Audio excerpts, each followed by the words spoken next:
Ba'zan bitta uchrashuv butun bir saltanatning qulashini boshlab beradi. Ba'zan esa bitta ayolning yillar davomida ichiga yutib kelgan alamini uyg'otadi. Bugungi qismda aynan shuni ko'rdik.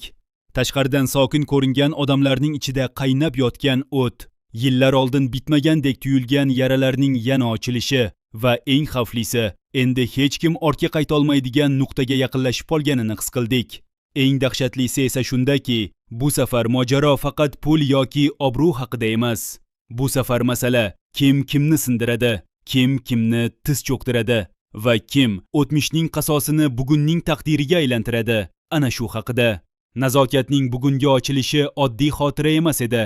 Bu uning ichki dunyosining qulfi yechilgan lahza bo'ldi. U boshidan o'tkazgan xo'rliklar, ishonchning qanday parcha-parcha bo'lib sinishi, sevgi deb o'ylagan tuyg'usi qanday qilib qopqonga aylangani juda og'ir eshitildi. U qishloqda og'ir mehnatga majbur bo'lgan o'sha kunlarni esladi. Ertalabdan kechgacha dalada mehnat, qo'llari yaralanguncha ishlash, birovning uyida, birovning farzandlariga enagalik qilish. U yosh qiz edi, orzulari bor edi, sevishni, baxtli bo'lishni xohlardi. Ammo hayot unga boshqacha yo'l yozgan edi. O'sha paytlarda unga sevgi haqida gapirgan yigit, unga kelajak haqida va'da bergan odam, qizning qornida bolasi borligini bilgach yuz o'girgan edi.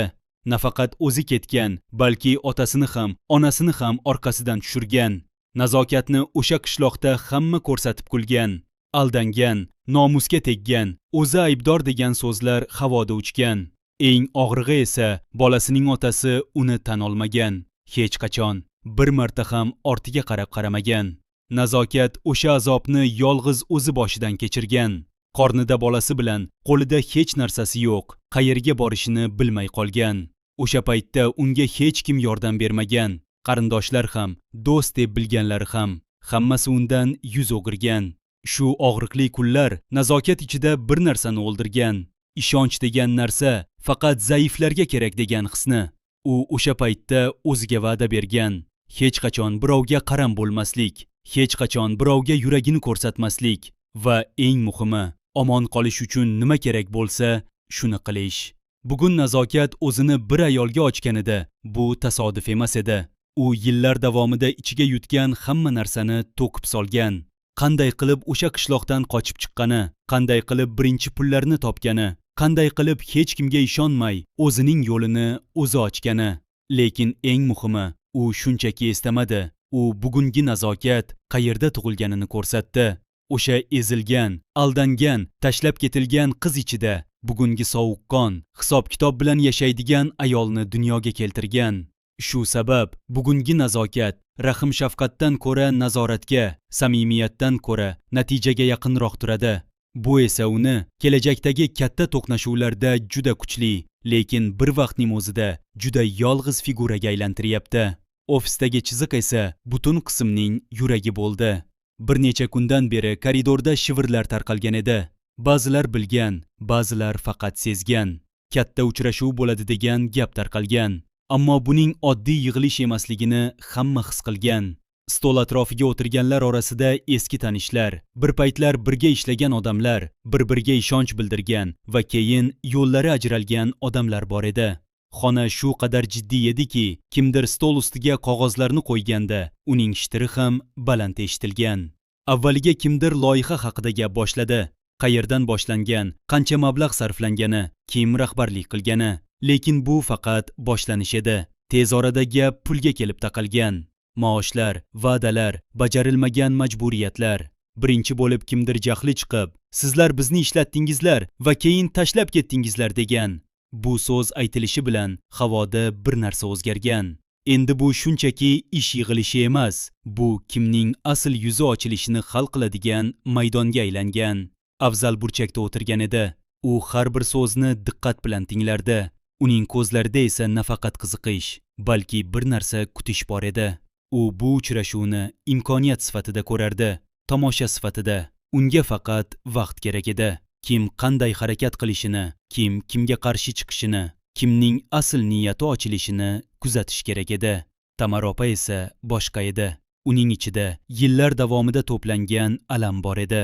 U bir paytlar bu tizimning ichida bo'lgan, hammasini ko'rgan, hammasini bilgan. Qanday qilib ba'zi odamlar boshqalarning mehnatini o'zlashtirgani, qanday qilib bir necha kishi hamma narsani boshqargani, qolganlari esa faqat ijrochi bo'lib qolgani. U endi jim o'tirmadi. U balki bu uchrashuvda yillar davomida aytolmaganlarini aytishga qaror qilgandek edi. Sodiqboy tarafi esa hali ham o'z kuchiga ishonardi. Ular bu uchrashuvni boshqarish mumkin deb o'ylardi, lekin ular sezmagan narsa bor edi. Vaqt ularning qarshisiga siniq, himoyasiz odamlarni emas, alamini yutib, kuchga aylantirgan odamlarni olib kelgan. Aynan shu uchrashuv paytida Zarina bilan bog'liq chiziq esa qismdagi eng yorug' nuqta bo'lib ko'rindi. Imtihondan yuqori natija olgani haqidagi xabar uyga yetib kelganida Zarina avval ishonmadi. Qog'ozni qayta-qayta o'qidi, raqamlarni tekshirdi. Ha, to'g'ri edi. U eng yuqori ballni olgan edi. Qo'llari titrab onasining oldiga bordi.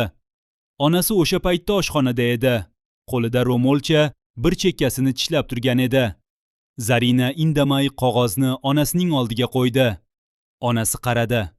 Avval hech narsa tushunmadi. Keyin ko'zlari kattalashdi, qo'llari titray boshladi. "Qizim", dedi arang eshitiladigan ovozda. Zarina esa endi o'zini ushlab tura olmadi, yig'lab yubordi. Uzoq yillar davomida erta turib ketgan tunlari, uy vazifalarini chiroq yorug'ida yozgan kechalari, imtihonlarga hamma damini berib tayyorlangani, buning hammasi endi o'z mevasini bergan edi. Onasi uni quchoqlab, boshini silab yig'ladi. Lekin onasining ko'zidagi yosh faqat quvonch emas edi. O'sha yoshda yillar davomida to'plangan xorlik, qashshoqlik, uyqusiz tunlar, qaynonaning bosimlari, pul topish uchun qilgan og'ir mehnatlari ham bor edi. Zarina esa bu quchoq ichida birinchi marta yengil nafas olgandek bo'ldi. U endi oilani qutqarish uchun o'z orzularidan qancha voz kechish kerak bo'lishidan qat'iy nazar bu kunni hech qachon unutmasdi. Eng titratgan voqealardan biri esa Amerikadan kelgan xabar bo'ldi. Telefon jiringlaganda Sevara hali nima bo'lganini bilmas edi. U norasmiy raqamni ko'rib, biroz ikkilanib ko'tardi. Qarshisidagi ovoz notanish edi, lekin gapirgan so'zlari darhol uning yuragini muzlatib yubordi. "Sevara xonim, farzandingiz kasalxonada, ahvoli og'ir." Bu so'zlar eshitilishi bilan uning qo'lidagi telefon yerga tushib ketayozdi. U bir necha soniya hech narsani eshitmadi, faqat qulog'ida shovqin. Keyin o'zini yig'ib, nima bo'lganini so'radi. Farzandi bir necha kundan beri bezgak bilan og'rib yotgan ekan. Kecha ahvoli keskin yomonlashgan. Hozir reanimatsiyada. Sevara telefonni qo'ygan zahoti xonani aylana boshladi. U nima qilishini bilmas edi. Uzoq yillar oldin bu bolani tark etgan, boshqa hayot qurgan, masofa qo'ygan. Lekin hozir xavf haqida eshitgan zahoti bularning hammasi bir lahzada ma'nosiz bo'lib qolgan edi. Ona bo'lishdan qochib bo'lmas ekan. G'azab, alam, ajralish, masofa, hech narsa farzandining hayoti xavf ostida qolganida hisobga olinmaydigan bo'lib chiqdi. Sevara shoshilinch ravishda yo'lga tayyorgarlik ko'ra boshladi. Uning qo'llari titrar, har bir harakati asabiy edi. U bu yo'lda kim bilan uchrashishi, qanday savollarga duch kelishi haqida o'ylamadi ham. Faqat bir narsani bilardi. U farzandining yonida bo'lishi kerak. Bu sujet chizig'i keyingi qismlarda juda katta emotsional portlash beradi. Chunki kasallik faqat tibbiy muammo bo'lib qolmaydi. U uzoq vaqt bostirilgan ayblovlarni, onalik vijdonini, er-xotin o'rtasidagi sovuq urushni va kim aybdor degan savolni yana yuzaga olib chiqadi. Endi ofisdagi uchrashuv davom etayotgan edi. Eski xodimlarning kirib kelishi bilan xonadagi kayfiyat butunlay o'zgargan edi. Endi hech kim orqaga chekinmoqchi emas edi. Maosh masalasi ochilgan, ishdan bo'shatilish sabablari so'ralgan, va'dalar nega bajarilmagani haqida og'ir savollar berilgan edi. "Sizlar bizni xo'rlab haydagansizlar" degan so'z endi havoda aniq eshitilardi.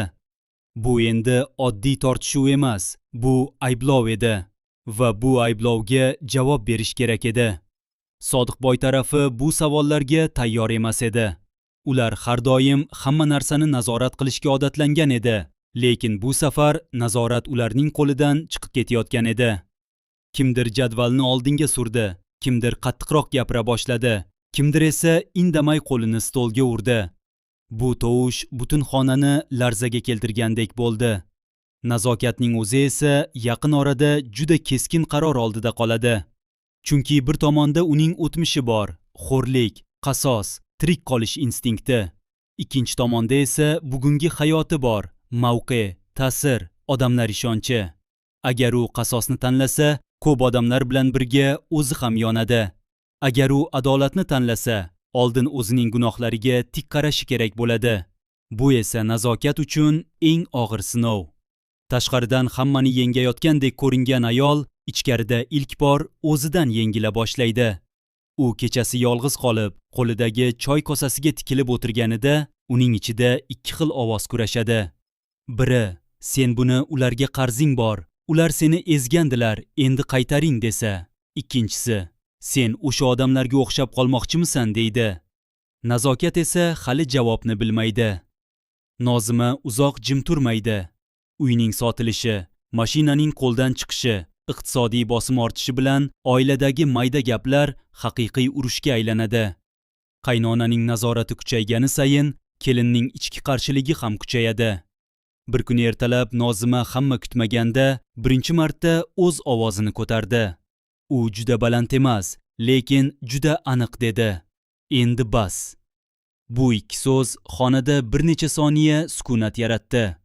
Qaynona ko'zlarini katta-katta ochib qaradi. U bunga tayyor emas edi.